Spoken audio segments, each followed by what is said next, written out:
After season 14 dropped, Syfer got a new tactical ability that allows her to teleport. This season, from my experience, people are using longer ranged weapons like the Invader, Defender, and Bar 95. But not all heroes are great at long range gunfights. But with that being said, let's get into season 14's tier list. We're going to be starting this one off with Phantom. So I would have to say she is one of the best heroes at longer ranges because she has a bonus to the headshot. So she does extra damage when she gets headshots with snipers. And to add on to that, at longer range gunfights, she can turn her and her whole team invisible. So if she knocks two people on the team, or they knock two people, or they knock someone on the other team, she can easily close the distance by turning invisible. The enemy doesn't know, they get up close, and then they could finish the kill. So with her being able to turn the tides of battle by turning invisible and doing extra damage with headshots, she is the best hero for season 14 when it comes to longer ranges. I don't know if anybody else has experienced the wrath of Beau's grenades, but I have to say he needs to get a strong nerf on those because they do too much damage too quickly. Like, you can't even really time when they're gonna throw the grenades. It's just like you see the grenade and it's hitting you. So if you allow this guy to get close to you, I don't really recommend pushing Beaus this season because of how strong the grenades are, but if you get close to a Beau and he throws a grenade, you are pretty much dead for the most part. But that's only if you get close, right? So this season, everybody's a bit further back, but if you can close the distance, if you can close that gap, Beau is going to be a force to be reckoned with. So he's going to be our first sensei, and Phantom is going to be our first kami. When you're in longer range gunfights, you tend to take a lot of damage and also heal quite often, and one of the better heroes for that is Ceanna. So if one of your teammates gets knocked and they hide behind a tree or something like that, or hide behind a hill, she could either go over there and heal them quicker because of her passive ability, or she can drop her drone. So either way it goes, you would want her on your team at a longer range gunfight so you don't have to be right by your teammates to heal them at all times. And on top of that, she can drop her heal pool. So her little pod thing that goes on the floor, and it's like a nice little distance. You have to be within it to heal. But if you have that at long range, you're taking some hits and you heal up, you taking some hits and you heal up, you're going to tank a lot of damage and not really have to pay for much of the consequences because of how good her abilities are when it comes to healing. This season and all the seasons before this season, Maggie has always been a super great hero, and this season she still is a super great hero because of her tactical role ability. But when it comes to longer ranges, Maggie can close the distance very quickly, but she can only get in and not really get back out if she uses her ultimate ability. So she's gonna be one of the harder ones to really put. I'd say she's more so in the middle. So like later on, she may be like further back here. She's always gonna still be like an A tier hero as long as she has her tactical role ability. I can never really see her going any lower than a sensei because of how good that ability is. This season, Captain got a he went through a little something and he got a facial reconstruction, so he may not look the same, but he has the same skills, right? Poor Captain. At longer ranges, his dome ability is good, but it's not really like really good because all they have to do is just shoot it when you're hiding behind something, and then it just breaks the dome and you're back to ground zero. So dome is more, it's better for like closer to medium ranges, and his water hose ability, which is what he's mainly known for, it can shred you at close range. Don't get me wrong, it can kill you pretty quick at long range, but if you have an Uzi, you could outdo him. So if you have any weapon that shoots pretty fast, like the White Dwarf, the Uzi, even the AK, if you're hitting a lot of headshots, you could beat his water hose ability. So it's not like it's like, oh my gosh, he has you, gotta back up. You could really take that fight if you wanted to. So in this meta, in this season, he don't really got what it takes to be in the higher two brackets of this. MKR, okay, this guy here is pretty good.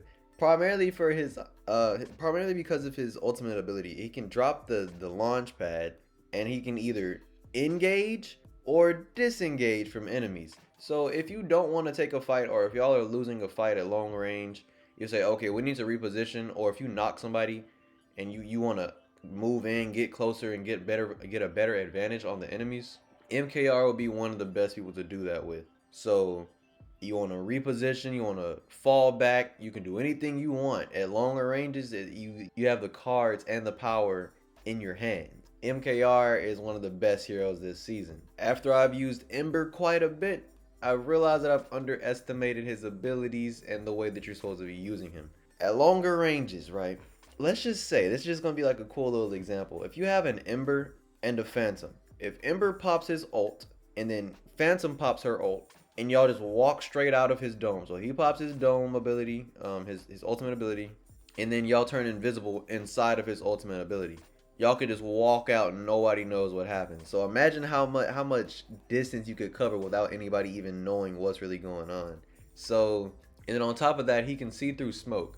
And he can throw smoke. So he can close distance and see through it and see through the smoke to get even closer. And he can take quite a bit of damage. He can take a lot of damage because he's a defensive hero. So that only adds on to his magnificence. Alright, so this season the main MVP is Syfer, not gonna lie, because her teleportation ability, I've made a couple of videos on her already. And you can do some pretty cool things with her teleportation. And you can close a lot of ground quickly, which is what you would want to do when you're having longer ranged gunfights. So not only does she have her EMP, which honestly this season I haven't really even been using that much because it's not as feared as it used to be.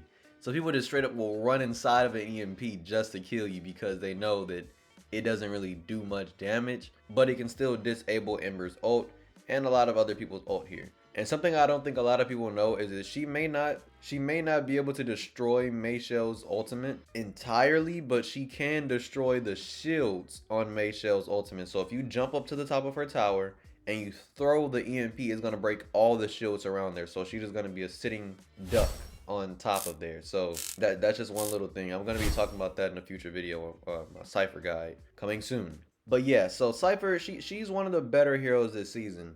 But would I say that she's the best hero? She could definitely close the ground very quickly. I really don't think I want to say that she's better than Ember this season in particular. But what I'd say that, okay, we could probably move something around up here. So MKR, he could probably be one of the lower ones because when it comes to tactical combat, he's not really the best at that, but he's super good at closing a distance. So he's gonna be one of the lower commies, while Syfer, Ember, and Phantom are the higher up commies. Phantom being the best for sure. Sunil, last season I made him a baka, which I still kind of low-key agree with, but when it comes to closing distance, he has his ultimate ability, which can make him run faster. He has his trampoline pad thing, which can close the distance very quickly. And that's just about all that he has going for him, honestly. But if you and your team want to run it up, I'd recommend using Sunil. If you just want to rush in, rush out, rush in, rush out, everything got to be quick pace with this guy. Otherwise, his ultimate ability is going to be over by the time you arrive to the fight. So they need to increase the time or increase the damage that his ultimate does, because he doesn't really have the oomph that he needs to have as a good support hero. I had a comment of mine make a little joke about Lucinda, because apparently I was pronouncing it wrong and I didn't even realize it till after they kind of like pointed it out to me. So it's Lucinda and not Lucinda. I used Google to hear it, so I knew how to pronounce it. But she's really good, right? So her gravity is the main thing she has, and her Molotov. Her shotgun is really good this season as well because of the Ancient Star, but even though they nerfed it, it's still really good because of how fast it can reload. So Lucinda can close gaps, but not as good as a Maggie can.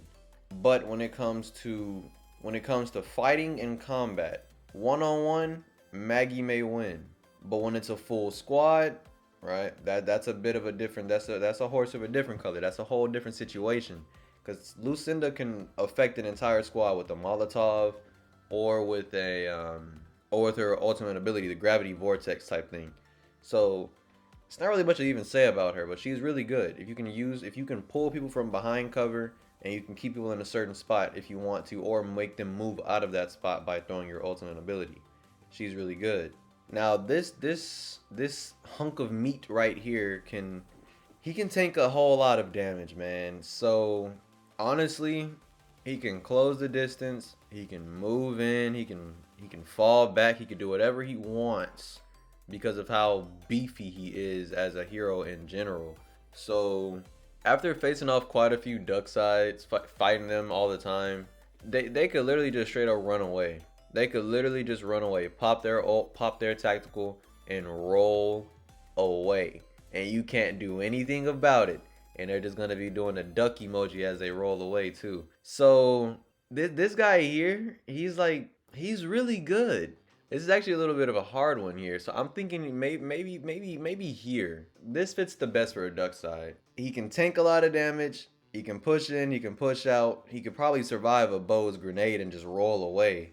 But what does he benefit to the team, right? All right, so I'm gonna say that it was a little hard for me to decide out of these two. So I'm gonna put him slightly behind Ceanna. If I could put them in the same, if I could put them like over each other, I would. They're just about the same, but she can help the team out more. That's the only reason I'm putting him behind her.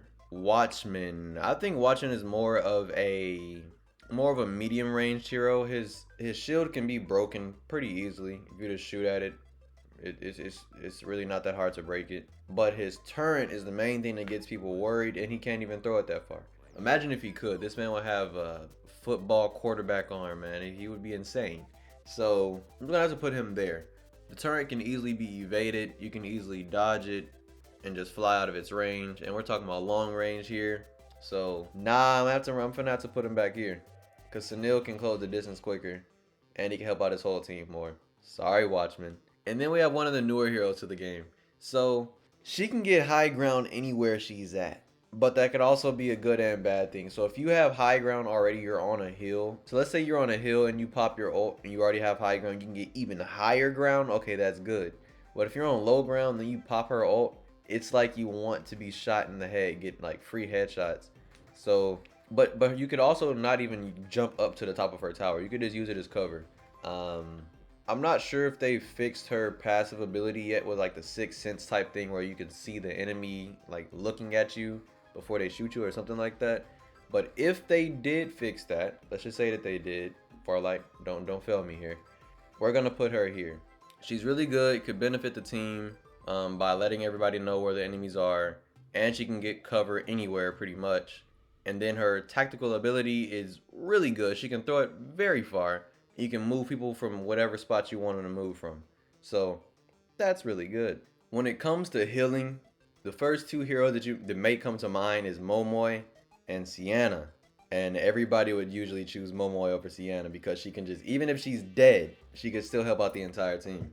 So because of her faster heal time and because she can drop a care package that can drop a better level shield or current level shield, she's a very powerful asset to a team. Everybody wants faster heals, so if you're at longer range, you can get back into the gunfight quicker. Somebody want to push you, doesn't matter. I'm back healed. We back in a gunfight, baby. Let's get it. And then we have Yong. Tis but a man. This guy here, I ain't even gonna lie to you. His ultimate ability could be extremely useful at longer ranges, man. You know where everybody in that area is at, and if you decide to push, you have you and the Phantom on the same team. Y'all are pushing. You can see them. They cannot see you, and they also cannot see your footsteps once he drops his ultimate ability. So if you can get close and then use his tactical ability to blind them and like shoot them or whatever, that's going to be some serious series of attacks that you can barely counter. And it's nothing better than having surveillance over an enemy, so you know what they're gonna do before they even do what they finna do. So this is Dojo's tier list for season 14. It is Dojo certified. So if you like this video, be sure to slice the subscribe button and share it with your friends or watch it again. And until next time, this is the way of the Dojo. Peace.